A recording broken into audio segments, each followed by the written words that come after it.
Welcome to the Margin Business Digital Entrepreneur Podcast. Another podcast, another very interesting guest. Today we got AJ Saunders. AJ is come to speak with us all the way from England, from the United Kingdom. Correct. So I think maybe we should say that it's not like that he traveled there, but you know, with today's technology, it's obviously something really nice to connect with anyone everywhere in the world, and we don't have to travel or go anywhere. We can just directly speak to each other. So AJ helps e-commerce brands to scale to 8 figures with a proven marketing system. I think we will speak about this marketing system more in our call. And he is an e-commerce he has an e-commerce marketing agency and as a coach. So AJ, thank you so much for making it today, for speaking to us today and share your obviously secret, maybe not the full secret, but a little bit of it. So please, AJ, introduce yourself to the audience, and then we will take it from there. Yeah, sure. So thanks for having me. I'm really excited to be here. So based in the UK, I work with clients based all over the world. From California in the east to Bulgaria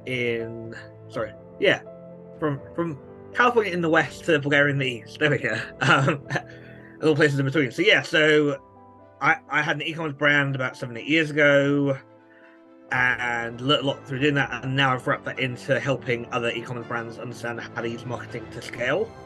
So a lot of what I talk about, and a lot of what we'll probably talk about today, is not tactics necessarily, but really understanding what strategy is. So, you know, when we previously talked, I remember we talked about localization, we talked about translation, having it done really, really well in the native tongue, and how that can really, really boost your ROI in terms of, you know, Amazon listings or, you know, e-commerce shop. So I know that's something that we both feel that is absolutely 100% important, which is great. But yeah, so I focus a lot on the strategy, a lot of kind of understanding, you know, what marketing is and how marketing can actually skyrocket you towards your goals. Okay. So throughout the years, this was like your, I'm sure when you were a seller, you really understood how to actually help anyone, because the questions at the end are always the same. It's just different approaches with the different products and different strategies which come along the way. And some people deal better with the Amazon support, others less. Others maybe find a way, others won't find a way. And then it's always good to have like communities or sellers like yourself who have been there, who have done it. And did you at the end like sell the business? So no, the business collapsed. It's quite a fun story. So I did everything on credit cards, so it imploded due to just me borrowing. That's the first time I hear that, you know. but here's like the overall lesson that I learned from starting a business that failed. Right, failure is only fatal if you let it. So, you know, I know you've seen this probably 100 times in the last year, right? The people that are actually successful in life aren't the smartest, aren't the cleverest, aren't, you know, the most well resourced. It's people that fail and go, exactly, let's try again, right? And that to me is the biggest lesson. Yeah, I failed. It didn't work out as I hoped it would, but yeah, I woke up the next day and I thought, let's start again. But I think, you know, it's a funny story because it's super. I mean, we take risk anyway every day. You know, it's being on this earth is a risk. You know. but like getting up in the morning is a risk, right? yeah, it's true. Getting up, exactly. So and even you know, but the credit card thing is a big risk, you know. It's like it's a big risk, you know. So did you manage to like scale it very well with this? Yeah, so year 1 I think we had customers in 6 countries. Year 2 we got to about 12, 13 countries. So yeah, okay. we were shipping stuff from America, Russia, UK, France, Spain, Italy, India. I had an Indian customer. That was fun. Wow, amazing. So yeah, it was. Again, it taught me a load about how to deal with customers. It taught me a load about how to actually do marketing properly. but also it taught me a lot about just understanding the basics, because I think it's so easy to get caught up in we are this highfalutin brand that does this, that, and the other, but actually you understand the basics, you can actually get much further, much quicker. So no, I learned a lot. I'm happy that the experience was the experience, right? I'm sure about that, because now actually you help others to not do the same mistake, because somewhere down the line, maybe you can elaborate on the mistake where it's actually happened with the credit card, because the credit card was it from the beginning, or was it like it happened at some point? Because my guess is it happened somewhere when the shipment didn't arrive and you needed to somehow like fill the gap, Well, so here's the thing. So I start off buying from local suppliers, right? Okay. And that's great. And the margin was 3x, essentially. It's buying for £3, selling for a tenner, £10, right? That's good. So the margin was okay. And then I got into to go after niche brands. So I was doing jewelry, homeware, those kind of things, watches. And so I was offered some amazing things that just made sense, or it made sense to me in my ignorance, to just say, oh, well, I've got a credit card, I can buy, So, like, for example, I was the first person in the UK to start Maserati watches, right? Okay. And I got that through somebody that I met who he had a great watch brand himself, and I bought his watch brand in, and it did okay. And then he offered me Maserati watches, I was like, this has to be me. And so I was the first guy to do that. But what experience taught me, this is great, actually. Because I was the only person who could find it in the UK selling Maserati watches, I got about a dozen phone calls from people saying, well, I bought Maserati watches on holiday in Spain. The strap's rubbish, or, the battery life's crap, all those kind of things. So for like market research purposes, it was incredible, right? Because I was able to talk to people and say, so, what do you think about the watch? What is the strap is breaking down? Oh, so you're wearing all the time, okay, right, So they're able to do that kind of thing, get loads of research, and just get the reputation of actually talking to customers and building instant rapport, getting customers on your side, all of this stuff that, again, basic stuff that lots of people don't remember to do. Yeah, sure. So it was like for example, the strap of the watch. You could like do it as a manufacturing. I mean, it's exactly what like a friend and a business partner of mine as well, Dev Device. I don't know, I'm sure you know him as well. Dano, he mentioned the same thing, when he did his when he's seen that the iWatch, the iPhone watch, the Apple Watch came out. Apple Watch, he just went and said, okay, that's it. They need accessories, because it's a new product. I mean, it's and this is really something many people don't think about. Even me at that time, I wasn't thinking about it. Whatever, new product, whatever. It's not like, but we need to be very careful, because this is the opportunity we can actually get, when there is a new like groundbreaking product, which don't happen every day. It's like now what we have, iPhone 15, maybe you get at some point iPhone 75, there is no more, like accessory. Okay, there's some changes, but it's not like a groundbreaking one, Let's hope maybe Huawei or something, they come up with a new software which really works, and they're going to swap the market with their new phone, and then we have a new opportunity actually, or something like, completely crazy, where we have like little plugs in the ears, and then we can provide accessories for this as well. But like I said, it's a matter of opportunity, and you took this opportunity definitely very well. Maserati watch, really, I never seen it, never heard of it.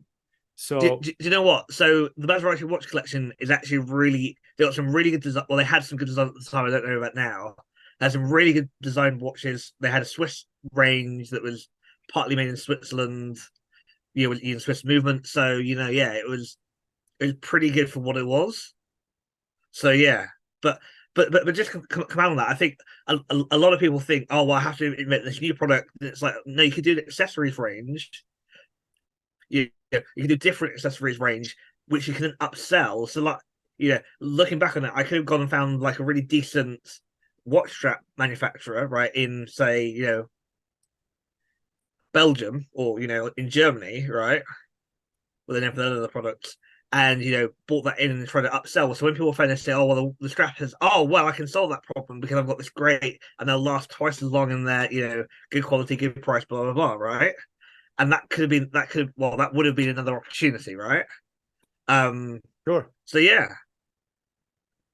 I think that's it's a great story, definitely. So afterwards, Absolutely. you just moved on and said, okay, now I need to help sellers. How did this come along? I mean, obviously you might have had some setbacks, like you said. Any issues with Amazon support? Any account closure or anything of that kind that you wanted to prevent or can help people to prevent it? So I was doing so after that business collapsed. I then started Smart Home Blog, which is still running, still doing very, very Okay. well. We've done about 190,000 visitors this year. Wow, So yeah, that's some it's data. That's some data here, huh? indeed, and that's 99% organic SEO. But anyway, Sure. that's another story. It's very, very cool. So I did that, and then in the pandemic, I met some people in America who one of which said to me, "You should be doing consulting," and I was like, "No." And other people said to me, "You should do consulting," and I was like, "No." And then found some e-commerce business. Well, I found an e-commerce business that was doing, I think, CBT, right, cannabis related products. And so I did consulting with that. That went all right. And then last year I had another couple of clients, and the one that stood out for me that like I always say, so half the battle, as you well know, half the battle is trying to figure out how you can help people and who you can help, right? Yeah. So I had a couple of clients last year, and the one that stood out to me was an e-commerce client that was a retailer, much like I was back in the day, but they had physical stores, right? And that Yes. really excited me because I was like, I can see the potential of what they're doing online, but also I can really help them actually understand how to do online better. And so so we got some quick wins for them. But yeah, no, I found what I could do and who I could help.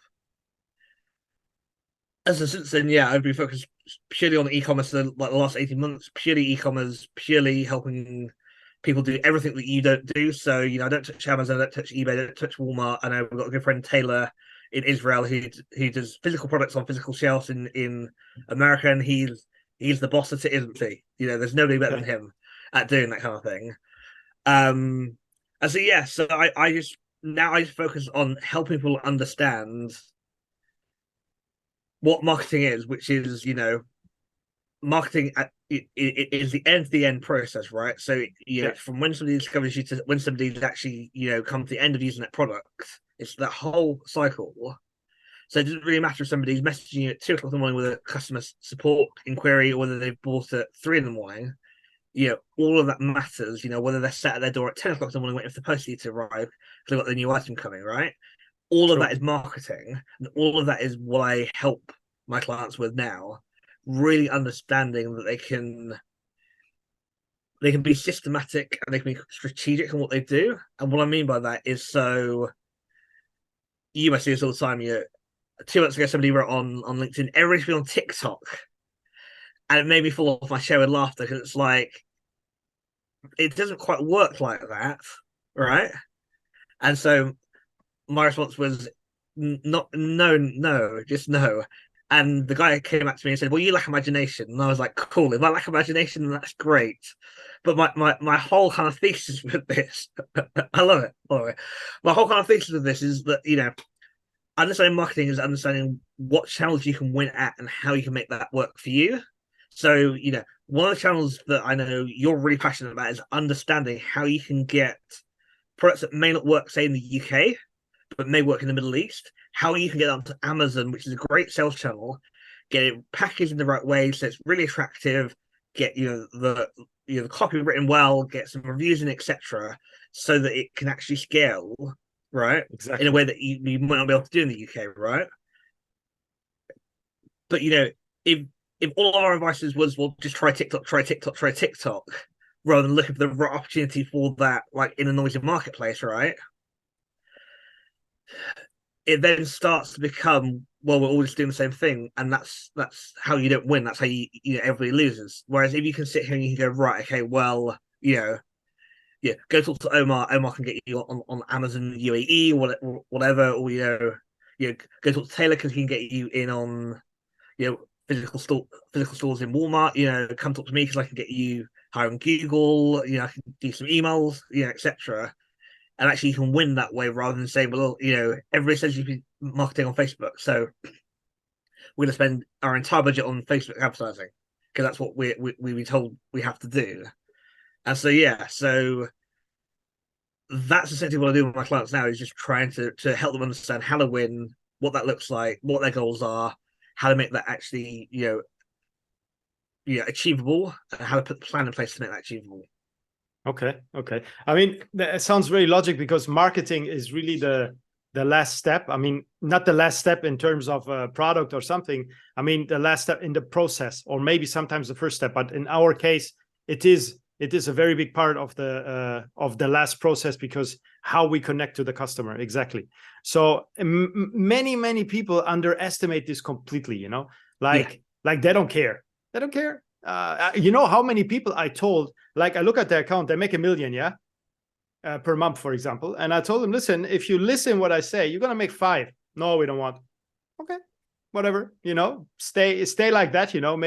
Maybe your profit margin is even like, I don't know, you walk away with 80K or something, but if you're happy like this, okay, one day Amazon will wipe you out, and then that's it. Like, as long as my Amazon works, as long as the other channel work, you should do your best and even more invest in order to get everything out at maximum. Because what happens is most of the people or most of the sellers are obviously afraid of Amazon. So when it's running well, please don't touch. That's it. I mean, obviously you don't. Sometimes people say, yeah, don't touch when it's running good. But if I see a potential, and I say, listen, this is customer service is bad. Listings are bad. Keywords non-existent, and you make $1 million, then you did something right. So maybe we do a test, and then you can go to 5. So anyway, I understand. But at that point, sorry to interrupt, but at that point, because this is a really, really key point. I love what you said. The margin of difference between doing like 1 and doing 5, sure, the margin of difference is tiny, right? As long as you as an operator, and I know you're a highly intelligent guy, can see that there's massive gaps in what they're doing, and they're doing fairly well with these massive gaps. You imagine, the actual difference of changing those, filling some of those gaps. Oh yes, is going to be massive, right? Oh yes, definitely. And that's I really like to talk about that, and explain. Sure. Because there's not really like one thing what you need to change. There's a whole setup behind what needs to be looked at. So because, like I said, some people don't care about the customer. There's countries which they don't care about customer service. They just don't really care. I can say it's China. China don't care about customer at all. They don't care about their customers as well. They see one customer, they don't come next customer. But what they for example forget that they're already 30% of the world, or almost, I think, around about that. And that's a high amount of people. So obviously, if the one client don't want it, the next one will come. But in for example, in the US or in Europe, even more, the customers are segmented. That means if one is not happy, the other one won't come back. It's not like they really waiting for it to come. It's a different mentality, and it's a different buying behavior, and we can get all the products we want. Like in 5 hours in the UAE, you have the product at your doorstep. You don't, it don't matter from who you buy. Afterwards, it matters who gave you the best service, for example, or who spoke the best to you. But also on that, so I've got a current client at the moment who I won't go into for detail for obvious reasons. But he, because he didn't understand the customer service level that he needed to be acting at. That makes sense. So he was doing good level. He was doing good level service, but he wasn't at what the customer expected from him. Okay. we could drive a million more customers to his front door, but they're going to be dissatisfied and they're going to talk to each other and they will not buy the second time. Whereas we fix that customer service problem, which we have, and it creates the echo chamber where 90% of people are happy, right? And the 10% that aren't happy, either we can't make them happy, either we can do something to make them happy, right? Exactly. Or they're just working it out, right? No, it's true. It's true. You're completely right. But because this whole thing, and something I'm working with in America at the moment, he had a client, I think like 5-6 years ago, where he delivered $2 million worth of business to that business, and they fired him after 6 months. Wow! Because he was supplying them with new customers, and the business was going, well, we've got enough new customers now. What do we do with the old ones? Right? Yeah, and that's why that guy particularly, he's called Ken. He's reinvented his whole marketing system around how can we find less customers but keep them happy and keep them rebuying, right? Yes, definitely. And how can we as an agency then teach our clients that system that enables everybody to go through, so that the end client, of our clients are really, really happy because they're getting treated really, really well from beginning to end. And then they're not seen as being on the conveyor belt, but they're seen as being a valued customer. And it's changed his life and it's changed his bank balance. It's for me, it's the last days I've thought about it, and I spoke with many people about it as well. It's community, Yeah. When I think about it, it's community. Yeah.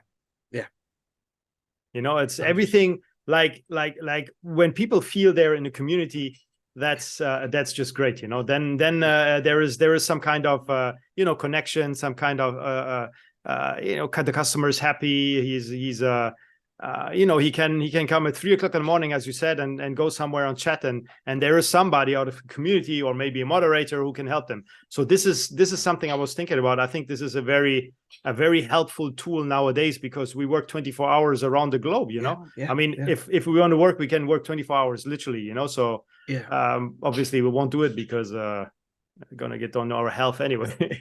But it's but I think with this, because this is something I think about all the time. A lot of our purchasing decisions are not influenced by what the brand tells us, what the brand shows us, but by somebody that's actually used it and can say, well, actually, I've used it for 3 months and actually it's bad at this, that, and the other, but actually, if you want to use it for X, Y, and Z, it's actually incredible, right? Yeah. I'm more likely to believe that than go talk to a brand. I speak to a brand last week who do home automation products, right? And they were saying, well, our Chinese competitor does it at half the price, but their products are crap. And I know that the Chinese version isn't that great. Well, the Chinese similar equivalent, right, isn't that great. And I've talked to them, and their customer services, well, they responded to my first email. I'm still waiting for emails 2 and 3 to get responded to, and that's 3 months later, right? So, right. Whereas this brand, they're based in Eastern Europe, and they responded to every email I've ever sent them in the last month and a half, right? And I'm just, backwards and forwards, trying to help them out, trying to figure out how I can help them, right? And so so it's just really fascinating to talk to their product designer, and was like, well, our problem is, and I was like, okay, cool, well, that's just a messaging problem. We can solve that because we can say, look, this is how we design our products, this is how we manufacture our products, this is how it compares to the Chinese version. Very close, yeah. Yeah, which it may look similar, but actually our version does X, Y, and Z, and we've tested to this level of capacity or this level of specs. Therefore, that's why we offer a great guarantee. That's why we have people in Europe who understand, who actually, you can talk to the product designer yourself, blah, blah, blah, blah, right? All of this stuff. And actually, that's just a messaging problem. Yeah. So, sure. Yeah, I do think customer service is so important. I also think more and more people are trying to figure out how they can talk to the user before they go talk to the brand, or they go into the store, or they go onto Amazon, right? They want to, especially if it's a big kind of tech purchase or a big purchase, they want to figure out, right, who do I know that can actually vouch for what they're doing, sure, before they go and spend their money, because yeah. Sure. I think, I have a question for this as well. Please. So who do you think actually is doing a good job in the brands in general? like from your experience, what you have seen so far? And very few brands are actually doing very well in terms of actually engaging with customers in a meaningful way. Yeah. And so there's a brand over here called Fairfax and Favor. Okay. And you may never heard of them. They're an outdoors equestrian brand. So they do like handbags, shoes, coats, scarves, those kind of things. Really, really nice stuff. One of their product designers or one of their product team is actually an influencer in her own right.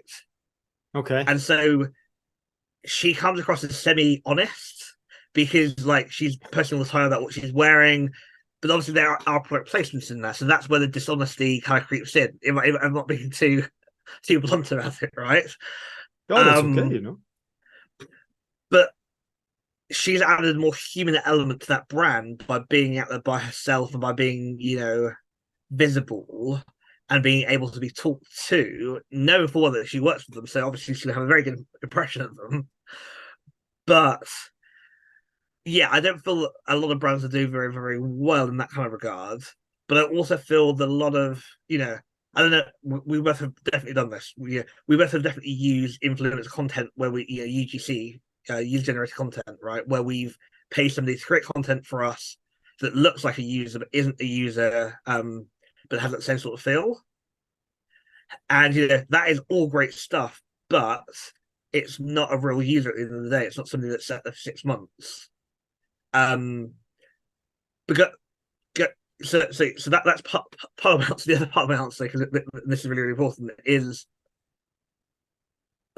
for me as a user, when I buy something and I review it or I post about it on Instagram, which is my favorite social, I'm often alarmed about how few brands actually reach out and say, "Hey, thanks."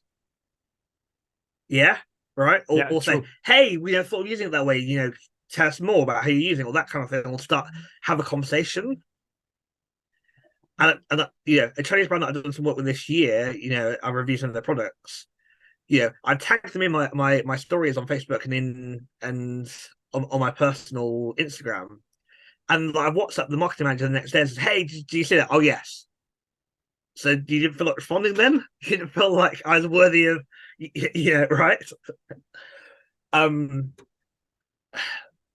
so I feel like that's really, really important. But I also feel that a lot of social media marketing managers want everything silos. They want everything, they want their Facebook channels to be nice and everything on their feed, right? Which is not how the users work. No. And I think part of the democratization of content and democratization of experience is that brands have to do more to meet their consumers where they actually are and not be so siloed in like, well, Instagram, we're just going to respond to our Instagram comments on our posts and stop everybody else, right? And it is something that I constantly think about how, how can I encourage my clients to do better, right? Because I feel that is super, super important. Of how can we lead the way in the change that we want to see, right? The old Martin Luther King line, versus just being, like everybody else. Because if you like everybody else, you're just bland, right? Whereas if you can be, for sure, if you take a different approach, and you stand out, and that's gonna reap massive benefits. Sure, because I mean, I can see the change. I can see the change because we can see less and less like brands who just throw out like items, to make some money, because either you need to be an aggregator who has a budget of a few million who can burn them to the ground, or you don't have a clue what you're doing if you do that. Yeah.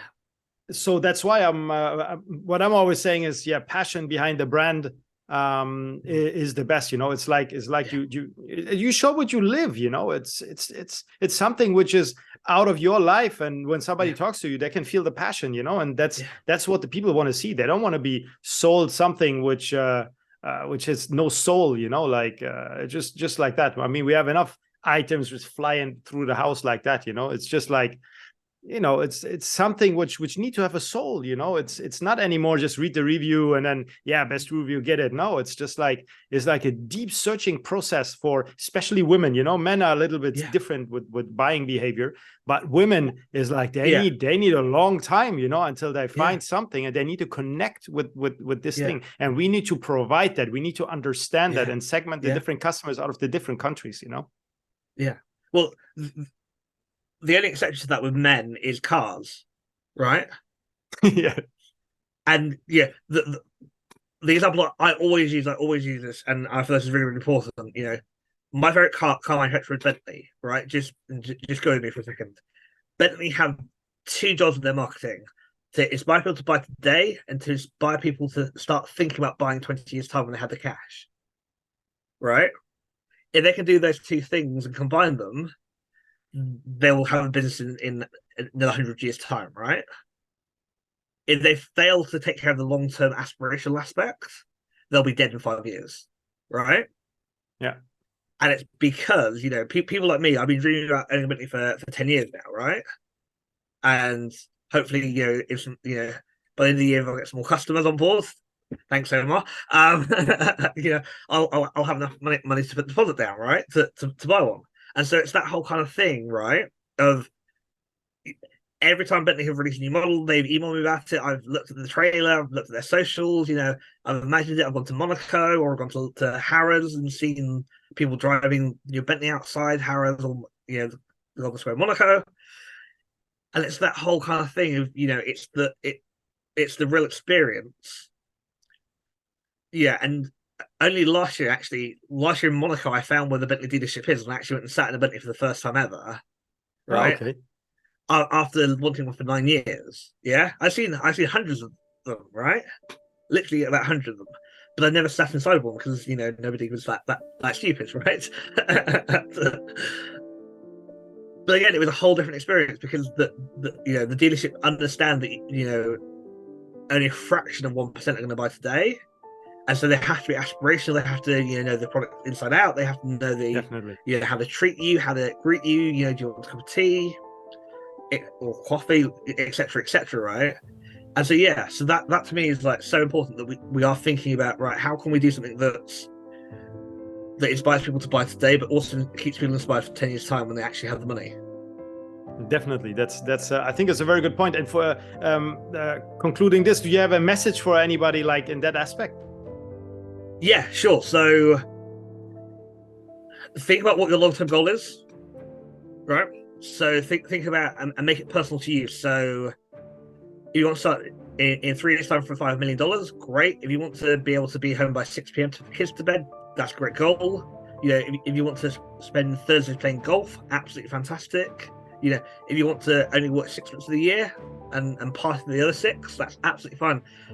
Just pick a meaningful goal for you and then figure out what the steps you need to take to get you from where you are now to achieving that goal in the next couple of years, and then just go after it with pure abandonment. And you'll get there. Great. I think that's an amazing message, AJ. Thank you. Thank you so much. I mean, my pleasure. We come to the end, of the podcast. We're saying always like 25 minutes, but it's it's always longer because there are such interesting people to speak to, and I learn every time I speak with all of my guests, and I appreciate their time. And it's amazing that you could make it today, AJ, and I wish you lots of my pleasure. My pleasure. Success in your business as well, and I'm sure we're going to speak soon. Absolutely.